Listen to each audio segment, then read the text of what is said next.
Como siempre, agradecidos de que ustedes mantengan la sintonía con Foco Político, con Carlos del Pozo a través de ATV Canal 35, este domingo por la tarde. La evaluación, la prevención y sobre todo el riesgo es inherente a la vida de los seres humanos. Recuerden que el riesgo se va hasta la cama con nosotros, pero él no se duerme. A propósito de ese tema, nosotros vamos a conversar ahora con el ingeniero Leonardo Reyes Madera, quien es el director de la Oficina de Evaluación Sísmica y Vulnerabilidades del Estado Dominicano. Aspecto importante, ¿qué pasa con las infraestructuras? ¿Qué pasa si ocurre un sismo? Hablamos de la prevención, pero ¿qué ocurriría si el sismo ocurre? ¿Tenemos en República Dominicana la capacidad de responder? Son de los temas que vamos a tener en esta interesante conversación. Buenas tardes, ingeniero. Gracias por estar aquí en Foco Político. Buenas tardes, Carlos. Gracias a ti por esa distinción. Qué bueno. Hablar de los sismos, bueno, a muchas personas esto le causa estrés, pero eso es una realidad de la cual en ningún país en el mundo hasta ahora está exento de verse envuelto en un evento de esa naturaleza. Cuando se habla de sismo, pues uno tiene que pensar en la prevención de los mismos. ¿Cómo anda en República Dominicana las infraestructuras, tanto públicas como privadas? ¿Están en condiciones y en capacidad de poder resistir un sismo de magnitud más sobre 5, 6 o 7 en la escala de Richter? Fíjate, nosotros tenemos la presencia del primer código sísmico que salió en 1979. Ese código fue el primer intento serio que se hizo en el país para tomar en consideración la presencia de los terremotos en las edificaciones. En tal sentido, pues, tú dirás, bueno, del 79 al 2011, que fue cuando se pudo volver a revisar y a actualizar ese código, pasaron 31 años. Entonces, si nos vamos a lo que tenemos, podemos decir, bueno, desde el 79 hasta hoy, nuestras edificaciones deben de resistir los terremotos porque están bajo la sombrilla de un reglamento que prevé, por lo menos, que no se nos caigan en la cabeza. En el caso de la oficina ONESBIE, que es la Oficina Nacional de Evaluación Sísmica, como bien la definiste, la motivación principal para su creación fue aquellas edificaciones que se hicieron antes de los reglamentos. Y no solamente las edificaciones, ahí también están las infraestructuras, entiéndase puentes, carreteras, entiéndase presas, puertos, aeropuertos. Porque de 1930 al 79 son prácticamente 50 años de una masa edificada que no consideró el efecto de los terremotos. La oficina surge en el 2001, o sea, un decreto 71501, y es en el 2003 cuando inicia su operación y se estrena con el terremoto de Puerto Plata. 5 puntos y algo. O sea, fue 6.5. 6.5. De ahí tuvimos que mudar la oficina completa para allá por un par de meses a la cabeza del ingeniero Coromina, que en paz descanse. ¿En qué año fue ese terremoto? 2003, 22 de septiembre del 2003. Ahí comenzamos a hacer los primeros pininos, como dicen por ahí, de ponerle círculos rojo, verde, amarillo a las edificaciones después de evaluar las grietas que tenían, las que habían colapsado, la peligrosidad que representaban. Y esto nos dio la alerta de que definitivamente teníamos que volcarnos a mirar las edificaciones, infraestructura y líneas vitales existentes. Mirarla porque es la única manera de tú prevenir. Y sin prevención, lamentablemente, no hay resiliencia. Porque si tú no logras descubrir tus deficiencias a tiempo y corregirlas, a la hora que venga el terremoto, entonces ya no van a ser deficiencias, van a ser ineficiencias, porque no vas a poder utilizarlo.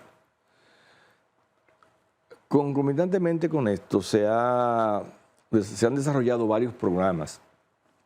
Por ejemplo, la Organización Mundial de la Salud, OPS, y OPS en comunicación con Salud Pública y el Ministerio de Obras Públicas por los años 2005, por ahí, 2000, se inició un programa de índice de seguridad hospitalaria con un proyecto que se llama Hospitales Seguros. Sí. Y eso es una de las actividades más importantes que se han desarrollado en el país, apoyado también con personal de la oficina. Esto se han evaluado ya casi 90 o más hospitales a nivel nacional, y esto tiene la ventaja de sí darte la oportunidad de tú ser preventivo. Y de esos 90 hospitales que se han evaluado, ingeniero, ¿cuál ha sido el resultado? ¿Cuáles pudieran resistir un sismo por encima de 6 o 7? ¿Cuáles necesitan un reforzamiento? Mira, vamos a ser honestos desde el punto de vista profesional. O sea, independientemente de lo que dé el resultado, no somos adivinos. O sea, no podemos decir esto se va a caer y esto no se va a caer. Sí nos da una idea porque se comparan los resultados con comportamientos de otras edificaciones ante terremotos en otros países.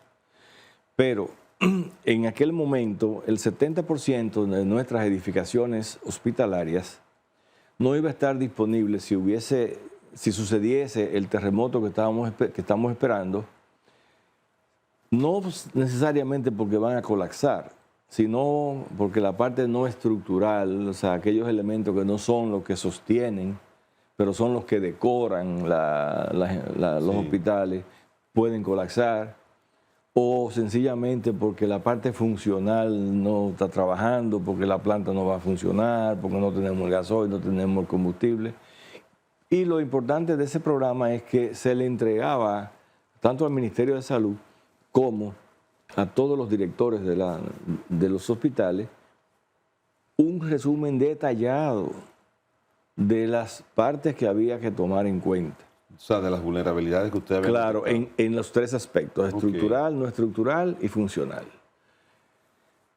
Lamentablemente lo que vivimos fue que, porque estamos hablando de varios periodos de gobierno, el hecho de que no se tomaban en cuenta las recomendaciones de de la OPS, OMS, Salud Pública, porque se prefería invertir en remozamientos y no en prevención, no en lo que se recomendaba. Okay. Eso ha sido un trabajo enorme, porque como hace tanto tiempo que no tenemos terremotos importantes en el país, y en esto hay que darle gracias a Dios, pero sí, esas gracias no son eternas, en el sentido de que un día va a venir el terremoto. Sí. Porque históricamente esta isla ha sufrido terribles terremotos desde 1500, y eso tenemos toda la información. Y pudiéramos tener una idea de, si vemos las regiones, por ejemplo, región norte, región sur, el este, el oeste, ¿cuáles son, de acuerdo a los levantamientos que ustedes han hecho, la zona en donde, si ocurriese un terremoto por el tipo de falla, pudiera tener un mayor impacto en la isla? Fíjate, la isla se movió en el 2010 en el lado suroeste. Correspondió en esta ocasión a la zona de Haití. Ahí había 150 años que no había movimiento. De hecho, ellos ni siquiera sabían que temblaba la tierra. No estaban preparados, no tenían ningún tipo de reglamento ni nada. En el caso nuestro, nosotros estamos esperando un terremoto, probablemente 7.5 a 8, en lo que se llama la falla septentrional. Que eso es lo que está ubicada. Imagínate una línea recta desde Montecristi que salga por la bahía Samaná. Okay. O sea, un terremoto en esa zona afectaría todo el Cibao, toda la zona norte de la isla. De hecho, por eso en el código actual del 2011 se considera zona de amenaza sísmica alta. Todo lo que es la franja norte, incluyendo Higüey. Cuando tú tomas el mapa de amenaza, te vas a dar cuenta que toda esa zona está en rojo prácticamente y la otra está en verde porque es mediana sismicidad. Sí. Aquí no hay baja sismicidad, una isla muy pequeña, un terremoto aquí en la Fosa de los Muertos, por ejemplo, que está a 125 kilómetros al sur de Santo Domingo. Ahí se presentará un terremoto magnitud 7.5, como se ha estimado, porque ya se pueden estimar cada día con más precisión las magnitudes esperadas en diferentes mecanismos que producen terremotos. Estamos hablando de que puede ser catastrófico para Santo Domingo, pero si nos vamos otra vez al Cibao, que era lo que estábamos hablando, un terremoto de esa magnitud en esa zona sería también catastrófico.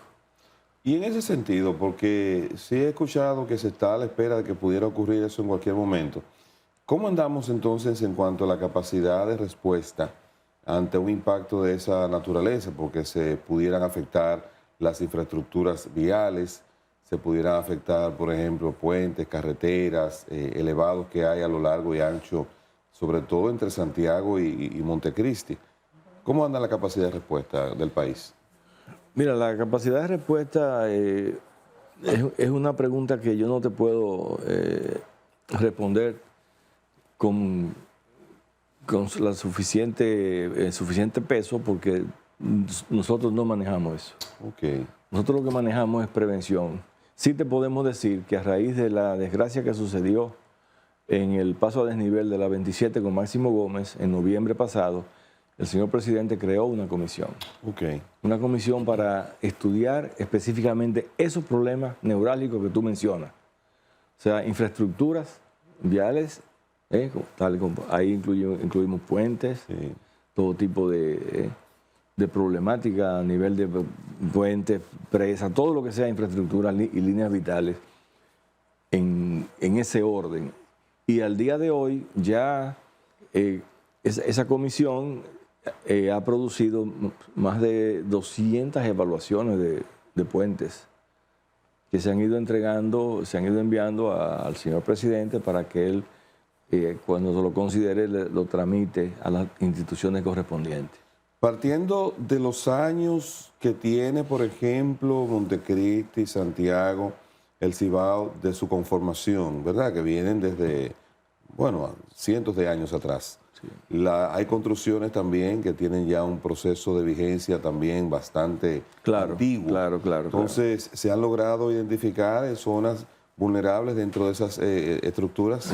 Mira, nosotros tenemos un programa de apoyo al Ministerio de Educación, que es la prevención sobre las edificaciones escolares. Okay. O sea, un programa que le hemos entregado al ministerio. El año pasado entregamos 190 y pico de edificaciones escolares con sus refuerzos correspondientes para que ellos ejecuten esos refuerzos.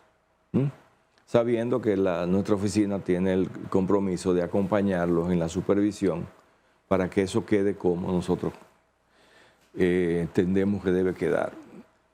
Ese es un punto crítico.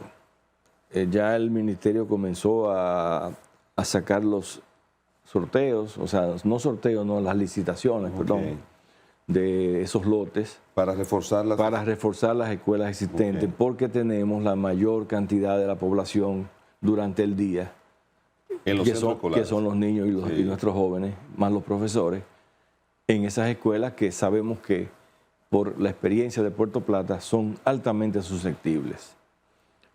Eso toma tiempo.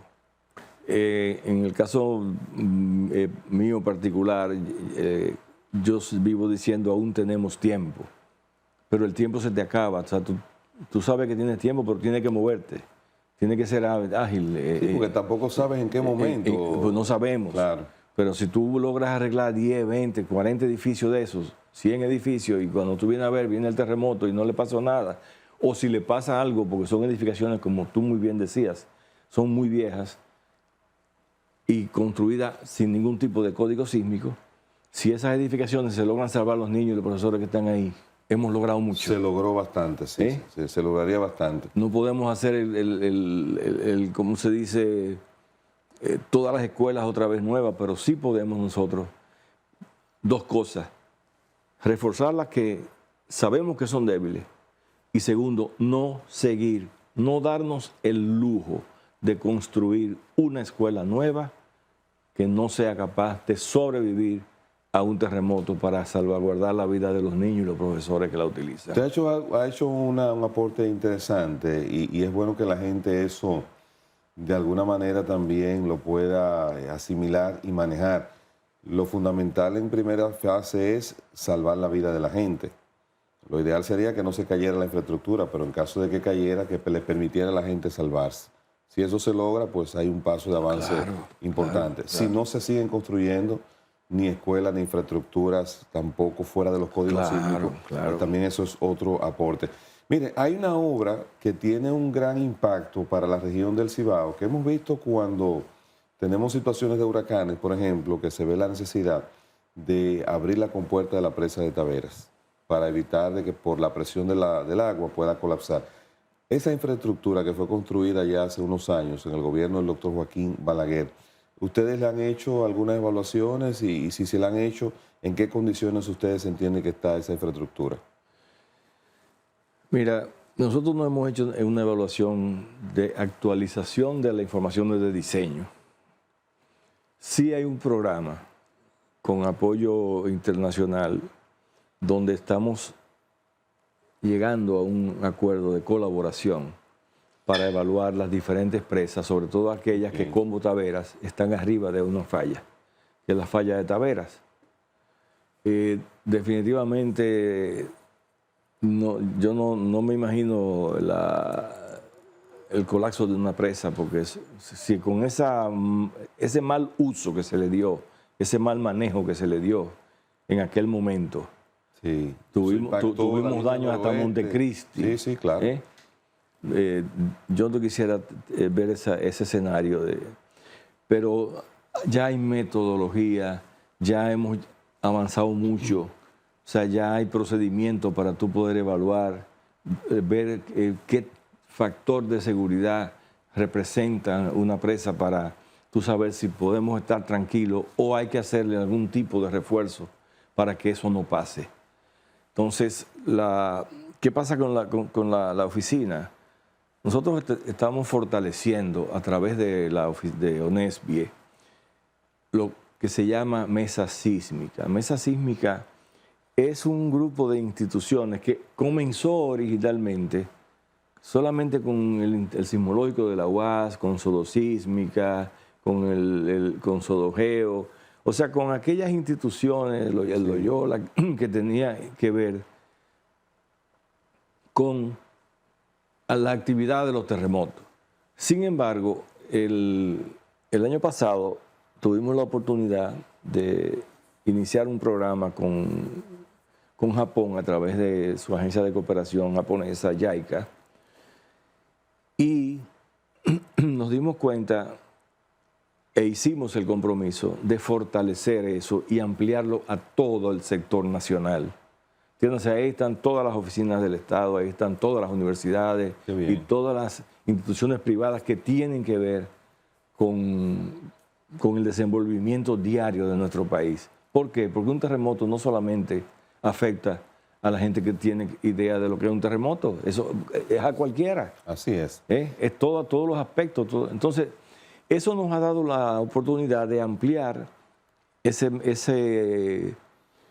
instrumento, que es un instrumento propio de una iniciativa de donde está Sodosísmica y está también la universidad, la institución que yo me estoy dirigiendo, porque estamos tomando esa iniciativa para hacer un inventario de todas las diferentes edificaciones a nivel nacional que tiene el Estado en cada una de esas oficinas para ver cómo están ante la presencia de un terremoto. Estamos conversando con el ingeniero Leonardo Reyes Madera, director de la ONESBI, la Oficina de Evaluación Sísmica, Riesgos y Vulnerabilidades del Estado Dominicano. Ingeniero, el capital humano de ONESBI, ¿cómo anda y cuál es la logística que se emplea para capacitarlo? Porque ustedes como oficina tienen alcance nacional, se le pide evaluaciones constantemente, sin embargo no sabemos ese personal que está bajo su dirección, cómo anda a nivel de su preparación, si todo lo que se requiere está disponible a nivel de tecnología y sobre todo también las competencias que ellos tienen para hacer unos análisis que le permitan realmente a las instituciones y, como no, al país, pues evitar males mayores. Fíjate, en la actualidad nosotros contamos con un personal técnico de alta calificación en el punto de vista de diseño sismo resistente. Tenemos equipos de arquitectos porque la mayoría de las edificaciones del Estado, cuando nos solicitan una intervención, no tienen los planos correspondientes. Entonces, tenemos los equipos necesarios, el personal capacitado necesario para nosotros hacer el levantamiento de la edificación. Incluso con escáner podemos detectar los aceros de los elementos estructurales. O sea, podemos también tomar núcleos de concreto y calibrarlo con lo que le llaman el martillo, que tú le das a un elemento y te dice también la resistencia del concreto. Con esto podemos hacer el plano prácticamente desde cero. Se hacen excavaciones en las fundaciones, se detectan los aceros en las fundaciones. O sea que tenemos todo el mecanismo para poder obtener esa información que casi nunca está, y tenemos también los procesos computacionales para poder modelar y prever o darnos cuenta de si una edificación tiene algún tipo de vulnerabilidad estructural. El tiempo que le toma a UNESBI hacer una evaluación de una infraestructura, yo sé que el tamaño dependerá, pero pudiéramos graficar una escuela, un puente, un elevado, más o menos qué tiempo le toma a ustedes hacer ese proceso. Bueno, fíjate, ahora mismo nosotros a través de la comisión que creó el señor presidente, hemos captado 8 especialistas, es decir, profesionales que ya son de experiencia probada, de capacidad probada en diferentes áreas. Y eso nos ha permitido a nosotros recabar información de más de 200 puentes elevados, pasos a desnivel, en lo que va en unos pocos meses de este año. Y eso tenemos la información ya del levantamiento, de cuál es la tipología, porque no teníamos nada. En ese sentido hemos estado colaborando con el Ministerio de Obras Públicas, cruzando información de lo que ellos tienen, lo que tenemos, para irlo complementando.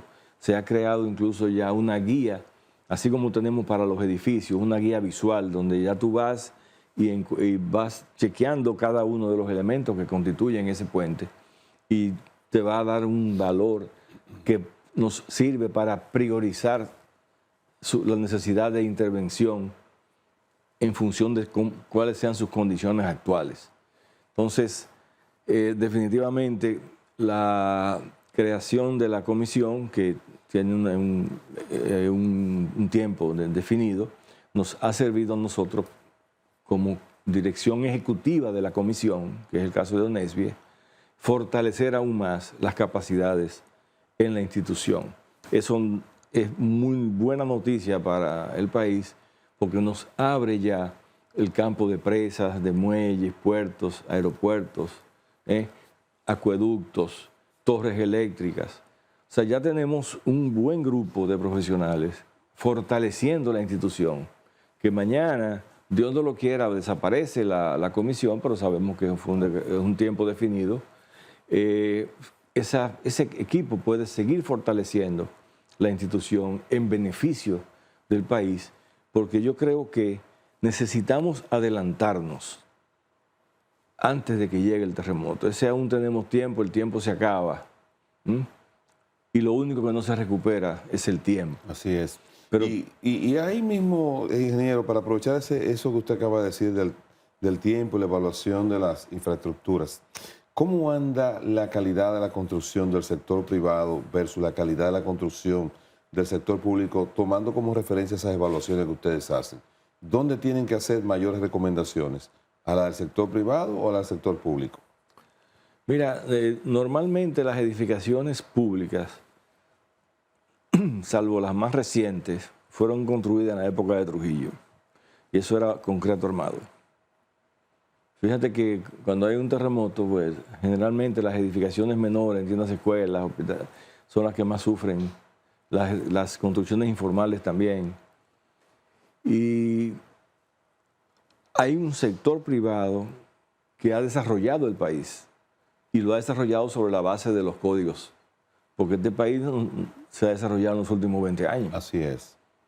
Y ya teníamos un reglamento del 79 y tenemos un reglamento del 2011, o sea, ya tenemos 13 años también de aplicación de un reglamento que complementa el anterior. Por eso yo te decía al inicio que si nosotros hemos sido capaces en el sector privado de respetar la correcta aplicación de ese reglamento, nuestras edificaciones no deben tener problemas.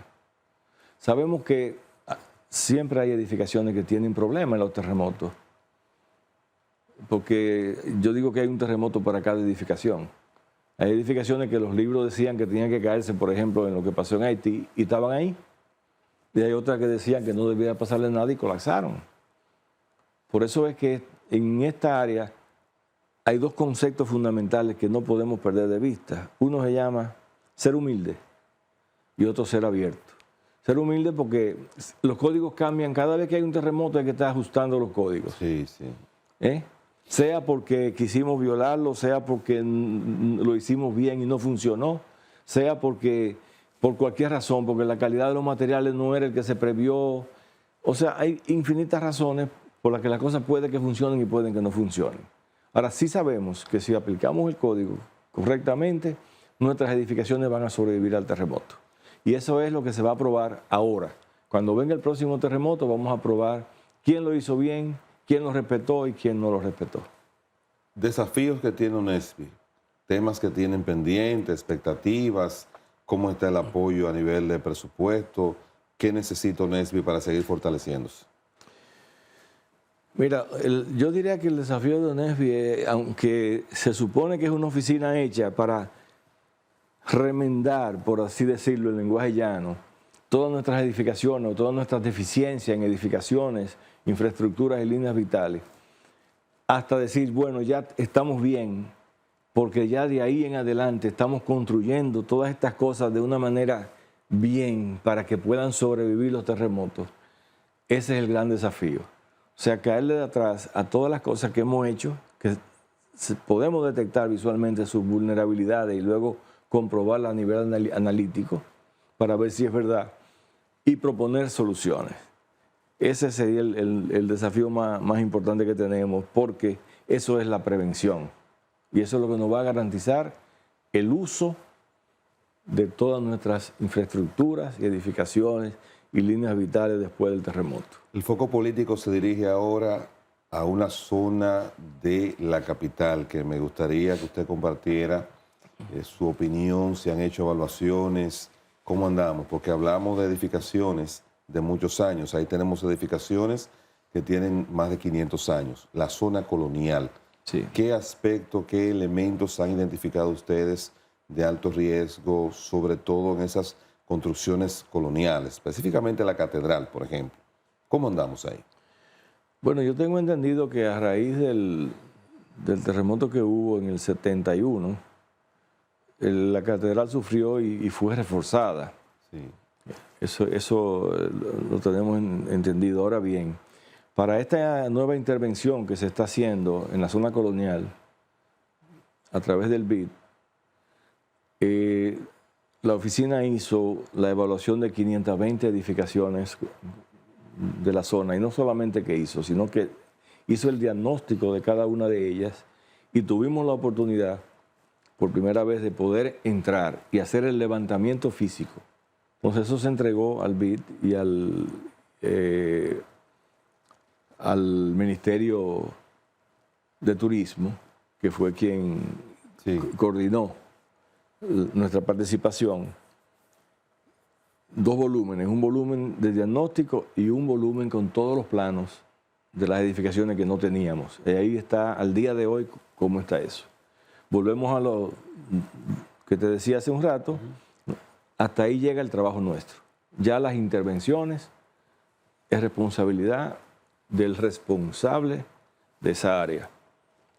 No sé hasta qué medida Porque eso se hizo para evitar que nos sucediera lo mismo que en el Hotel Francés, que por no tomar las previsiones del lugar, se cayó la pared del Hotel Francés y mira, ahí perdimos un patrimonio, parte de un patrimonio nacional. La consistencia de los materiales que ustedes han podido identificar de esas edificaciones de la zona colonial con respecto a los que se utilizaron en esa época para esa construcción y lo que se están utilizando en la actualidad.